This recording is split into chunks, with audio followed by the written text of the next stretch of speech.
All right, the deadline for franchise tags is done with. We got a couple of extensions, some other news that we're going to be talking about in today's video, but what's crack-a-lackin'? It's your boy Broshmo, just in case you did not know. So go ahead, become bro and subscribe. Leave this video a thumbs up if you enjoy the content. As always, let me know what you think in the comment section below. Let's have that nice, beautiful football discourse as teams gear up for free agency. I'm going to go ahead and talk about some of the things happening in the NFL, maybe some of the stuff that we can expect. Obviously, Lamar Jackson, that's kind of the big story right now, and we'll get to that in a sec. But first, let's cover some of the terminations, cuts teams have done. This doesn't have all of them. I'm going to kind of like rattle off some of the others here that were done recently because it doesn't have like Bud Dupree, Shaquille Griffin on here. But I thought those were some expected cuts. That cut for Bud Dupree got the tight ends there now 8th currently in cap space, with the Lions like right there behind them. And the Shaquille Griffin one was kind of obvious. Guy got hurt. Bench play was kind of all over the place. But Frank Clark, I kind of want to just ring the bell here. Finally, Frank Clark cut. Finally, it was financially acceptable to move on from such a streaky player here. Gojo wants to make a quick comment here on the Chiefs. What is that, Gojo? Was that? Just say it to the mic. Get that bum out of here. Is that what you're saying? Okay, buddy. All right, we're doing a video. Thank you, Gojo, for your input as always. So, oh, you're not done? All right, here. You can come chill with me as I talk about other guys. Come on. All right, anywho, Donovan Smith's another big one, though, a guy that's kind of been, at best, an average tackle in the league. Eric Kendricks may have caught some people off guard, but I think it made sense for them. They got some young guys. They probably want to see what they got in guys like Brian Asamoah, Troy Dye, Justin Britt getting cut. Made sense. He just really can't stay healthy. Tackle's kind of or center's kind of a position of need right now for the Texans, among other positional needs. But let's go ahead. Let's talk about these other things. I'm going to go ahead and get this screen off here. As we got the tags here. And I'll go over the tags in a minute. I think a bigger story is Daniel Jones, his contract. As he gets 4 years, $160 million. And the pack includes $35 million in additional incentives, $82 million over the first 2 years, and I think you kind of buckle yourself to the hip of Daniel Jones, of Danny Dimes, for the next 2 years. It's plausible to get out of his contract, I think, after year 3 and year 4, if you really want to, if you don't like what you're seeing. But you kind of got to ask, like, what was the Saquon contract going to look like since you didn't franchise Daniel Jones, you know? Or maybe even just letting Saquon walk. Was that not like a plausible option? Like Danny Dimes, I felt like the better option may have been to franchise him, but by no means is this like, I think, a bad deal. It's just now you're kind of stuck with him for the first 2 years, guaranteed. And then they went on to franchise Saquon, which is fine. I don't think they're going to give him, I don't know what if they do want to give him a long-term option, like long-term deal, but I'm kind of like, I'm in the boat of don't pay running backs. That's just who I am. I think we are far past that in a league where running backs are a bit expendable, that you get good players on value deals, or even through through the draft. On day 3, like the Dolphins, they had a solid backfield of Jeff Wilson and Raheem Mostert. Both those guys were journeymen that were familiar with Mike McDaniel, but still journeymen. They were journeymen when Mike McDaniel was in San Francisco. So I think replicating that is more cost effective than signing a guy to more of a long-term deal. So that's just a quick note on the Daniel Jones. I don't like the idea of having to be stuck with him for 2 years, but it's fine. Geno Smith, he gets 3 years, $105 million. Now the new deal has a base value of $25 million with $40 million fully guaranteed at sign-in. And he will earn $28 million in the first year, and the contract carries a total of $30 million in incentives. I don't know exactly what it looks like long term. I'm sure someone has it out there, but I kind of expected like a 3-year deal was imminent for Geno if they weren't going to use the tag on him. I think that's fine. Like, you could still go out and literally like take a swing on Anthony Richardson and not have him start day one since you have Geno there. The Derek Carr news is a bit more interesting because this isn't finalized till next Wednesday. Remember that, like, you get the tampering period Monday and Tuesday, and then Wednesday is when stuff starts to be finalized.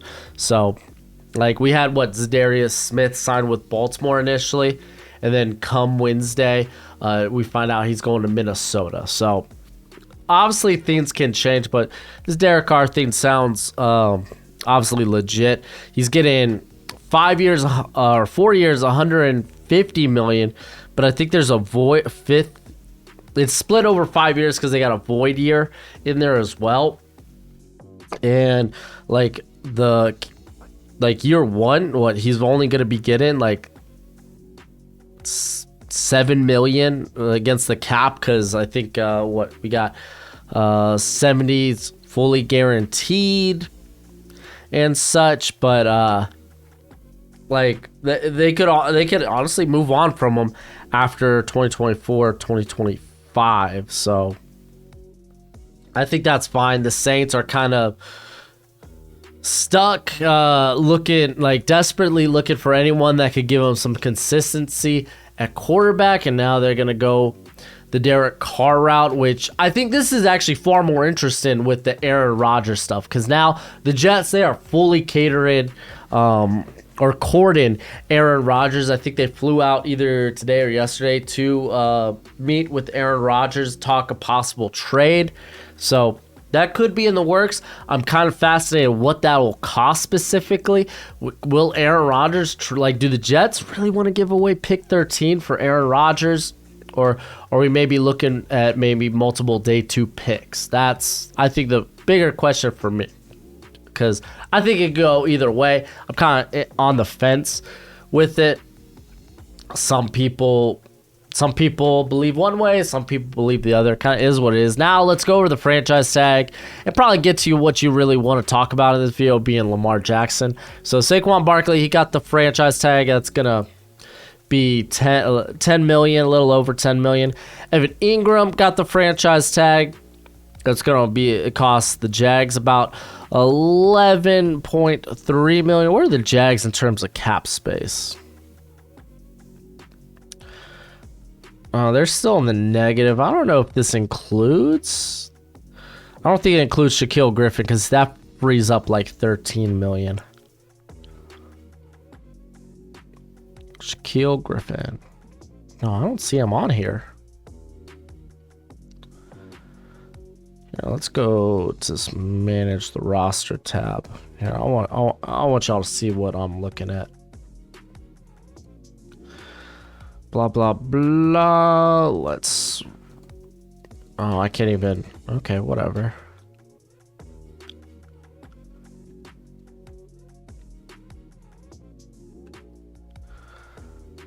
Okay, let's do this.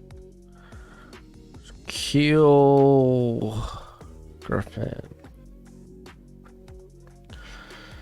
He was 26, so yeah, no, I don't see him on here. So I guess they're already including Shaquille Griffin. Yeah, they already include Shaquille. Okay, so yeah, no, they're currently still in the negative when it comes to contracts, or it comes to cap.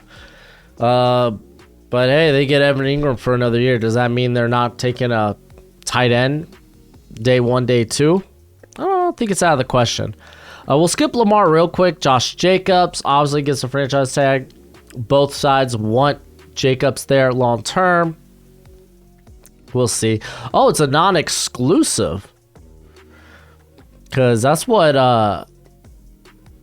what Lamar got. Oh, that's what Ingram got. Oh, wait, are these all non-exclusive?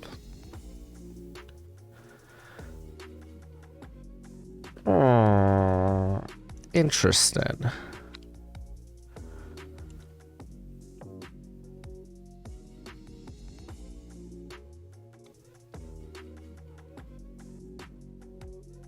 Okay, yeah, no, they're all non-exclusive. Okay, that's interesting.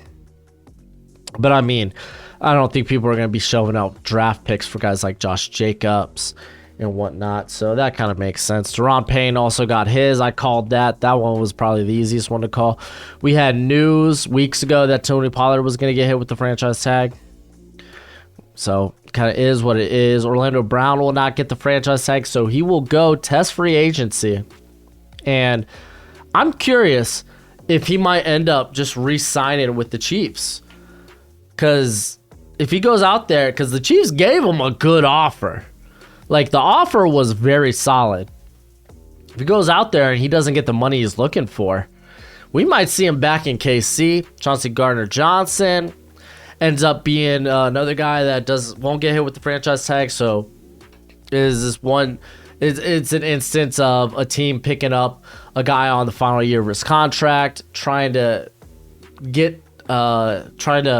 basically just make that Super Bowl run. Worked out for the Eagles. Obviously not at the end, but I mean that really wasn't Chauncey Gardner-Johnson's fault. So he will be testing free agency. That one's pretty interesting. Matt Gay, kicker. Yeah, you ain't gonna hit him with the franchise tag. Dramont Jones, I think he's gonna make some money, man. He's one of the better pass rushers from the interior. Jonathan Jones as well. Let's talk about Lamar. That's what we're here for. Lamar. So getting hit with the non-exclusive franchise tag means teams can make offers to Lamar Jackson. The thing is, the Ravens will get the option to match that, and it match that offer, and it sticks with the structure of the contract and everything. Or instead, they can receive 2 first-round picks in a trade for Lamar Jackson. So the thing is, already the Falcons, already the Commanders have come out and said they will not be seeking to talk to Lamar. So the thing is, a team who wants to give an offer sheet to Lamar Jackson have to have a first-round pick this year and next year. So teams like the Niners, the Dolphins, they can't make those offers. Now, let's look at what teams can. The Bears, no, they're probably in on Justin Fields for right now. The Falcons already said they're not. The Texans, they won't want to give away, because I think it results in giving away their highest draft pick. They're going to be taking a quarterback anyway, and they're going to get him on a rookie deal, which is even better. So Texans out of the question here. The Raiders, though, are an interesting one. I think that's one to watch. That's one to watch out for. They could go all in on, all right, you know what? Let's get freaking Lamar. And I'm pretty sure the Patriots, when Lamar was coming out of Louisville, Patriots had Lamar relatively high on their draft board. They just opted not to draft him at 31. And that was with Josh McDaniels there as the OC. So something maybe to think about there. I'm pretty sure he wasn't still coaching in Baltimore, was it? No. I'm pretty sure he was already back with the Patriots. So I definitely think the Raiders are one to think about. That could be a consideration. You got the Patriots could also be a consideration. Maybe you really hate what's going on with Mac Jones and you like Bailey Zappi as a backup. So you go ahead, pull the trigger on Lamar Jackson. Get yourself your quarterback, period. So Raiders, Patriots, I think those are 2 options there. Obviously, the Bengals, I don't think the Seahawks, obviously. The Titans are actually a thought too, which means now they'll have to also move Ryan Tannehill. And you actually, we see the Lions here. They would have to move on from Jared Goff, which is something I preached about early in the season. Came around to, you know what? Honestly, they want to use a pick on a quarterback here, but I think Jared Goff's time in Detroit likely ends next season. So the Titans and Lions are two teams that could also be in play here. But then likewise with the Texans, Lions would have to use that number 6 pick. And I don't know if that's something they really want to do. So that's kind of a question, but I think it's interesting thought. I think the Titans might actually make more sense. But again, we're talking about long shots here. Washington would have been in the run in there. Obviously, we're not going to talk about Kansas City. We're not going to talk about the Packers. Though the Packers are a thought. You move Lamar Jackson, or you move Aaron Rodgers. You pick up Lamar Jackson, and then maybe you move Jordan Love. I don't know. Again, kind of a long shot, but something I thought worth bringing up. Like I said, the Commanders already said they're out. We won't really know that until we see it.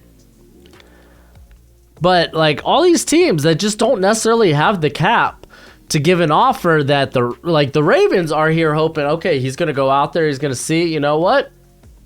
The well ain't as plentiful as I thought it would be. And even if he gets an offer, likely it's something they're going to be able to match. And then bam, they get their extension that they wanted on Lamar Jackson. And I think that's how it's going to play out. I think ultimately Lamar Jackson, the deal's going to get done. And it's just a matter of, is it the Ravens matching an offer that they like? Because right now what rumors are, Lamar, what he's looking for is a similar deal to Deshaun Watson, where it's fully guaranteed for 5 years.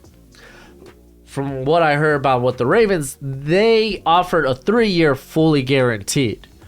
So it's going to have to be one of these teams that actually have significant cap. So maybe like the Raiders, though they got a lot of problems, or the Patriots. They shoot out those offers, and we could talk about the Titans and Detroit potentially. So they shoot out those offers, and in all likelihood, the Ravens are going to be able to match it. Like, where are they standing right now? Baltimore, they're low. They still need to make some room in terms of cap. So it kind of is what it is, but yeah, I guess we'll see. Like I thought the Falcons would have made a ton of sense. I really did. I know people may want to throw the Buccaneers in there, but they're still in one of the worst cap situations in the NFL. At basically 48 over the cap. Excuse me. So they still gotta move money. I wonder if this still includes Donovan Smith. Hey, there we go. Now it's letting me sort. No, it doesn't look like it is. Yeah, it doesn't look like it is. So, yeah, there we go. Okay. So, kind of is what it is. Like, if we're going to think about it, like, I think ultimately, like, Lamar still ends up playing for Baltimore, at least next year. I like to think a deal will get done sometime during the offseason because you don't want Lamar going into the season on a non-exclusive franchise tag, because that's basically, he's going to be making less than what he would have got under a exclusive franchise tag, the one that doesn't allow teams to make offers. So it's like, I don't think Lamar's going to be happy about that. I don't know. We'll see. I think the well is pretty shallow when it comes to what teams can offer, and some of the teams that probably had good chances, I think, of making that, or at least taking that potential like leap to get Lamar. Ari said they were out. I don't know. We'll find out more there, but let's see if there's any more news. Yeah, let's see if there's any more news to talk about any releases or anything. I don't see anything recent right now. Let's hit NFL.com. And yeah, I mean, I guess there's the rampant DeAndre Hopkins rumors. So, like, because what they said, Dallas potentially, but it sounds like they're gonna maybe get potentially a day two pick for Hopkins because he is an older player. If anything, I think the Giants should make a run, throw a second rounder at Hopkins, pick him up, and maybe even still address the receiver position in the first round. Like, get your full and fair evaluation of stinking Danny Dimes. Didn't mention Byron Jones is going to be an eligible free agent, but the Dolphins will carry his cap until after June 1st, where he becomes an official cut. So that's the thing. That's something also take in consideration, that the Dolphins, their salary cap situation will look better after June 1st. So they might make moves like they have more cap than people think, and then they're gonna clear like $13 million after June 1st. So teams have inquired about DeAndre Hopkins. Like, no crap teams have inquired. But that's it for the video. Let me know what you think about this. We're gonna have a lot of free agency content on the channel next week. Remember, walk the mock tomorrow, so be here for that. But as always, until next time, you be easy, my friends. Later.